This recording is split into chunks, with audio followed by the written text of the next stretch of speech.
Hi friends, मी आज ragda patties करते आहे। त्यासाठी मी इथे पांढरे वाटाणे हळद आणि मीठ टाकून छान शिजवून घेतली आहे 7-8 शिट्ट्या घेऊन।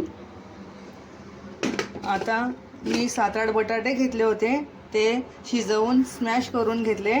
त्यात मी हिरवी मिरची 7-8 मिरच्या, थोडं आल्याचा तुकडा हे मिक्सर करून त्यात घातले आहे आणि चवीसाठी 2 चमचे तिखट, छोटा चमचा हळद आणि या मसाल्यामध्ये जिरं, काळी मिरी, बडीशेप, काळं मीठ, पांढरं मीठ असं मिक्स आहे। हा मसाला माझा घरगुती, तो मी यात टाकत आहे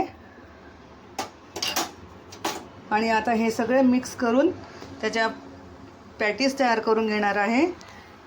आणि त्याच्यासोबत खाण्यासाठी इथे मी चिंच गुळाची चटणी केली आहे। त्यात मी काळं मीठ, पांढरं मीठ, जिरपूड, मिरपूड हे मिक्स केलं आहे आणि इथे ही कोथिंबीर, पुदिना, हिरवी मिरची याची मीठ टाकून मिक्सर फिरवून छान अशी बर्फ टाकायचा, त्याच्यात 1-2 बर्फाचे खडे टाकून फिरवायचं, म्हणजे छान कलर राहतो त्या चटणीचा, काळी पडत नाही।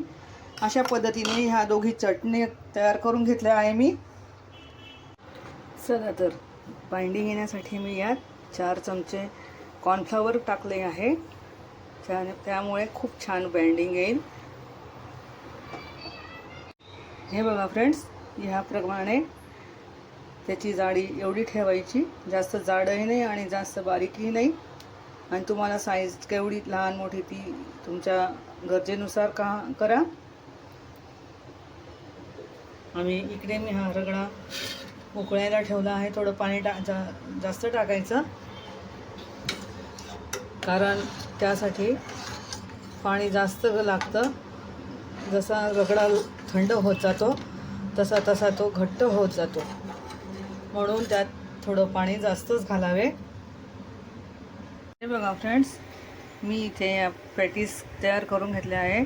त्यातल्या मी आता फ्राय करायला ठेवल्या आहेत।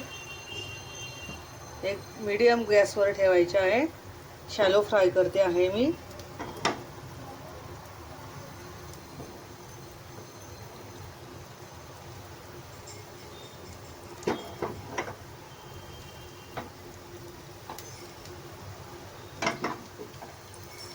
हे बघा फ्रेंड्स, किती छान कलर आला आहे, किती छान फ्राय झाले आहेत, एकदम क्रंची झाले आहेत।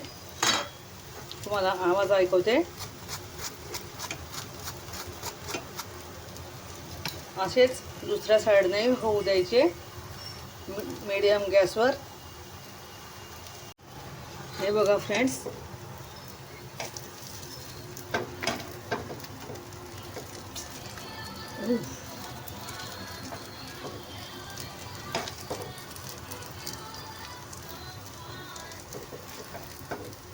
दुसऱ्या बाजूनेही किती छान झालं आहे, खूप छान झाले आहेत।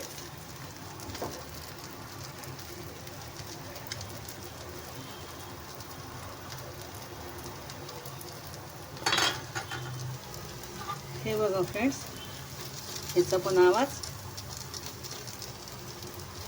खूप छान फ्राय झाले आहेत। असेच मी उरलेलेही सगळे फ्राय करून घेते आता।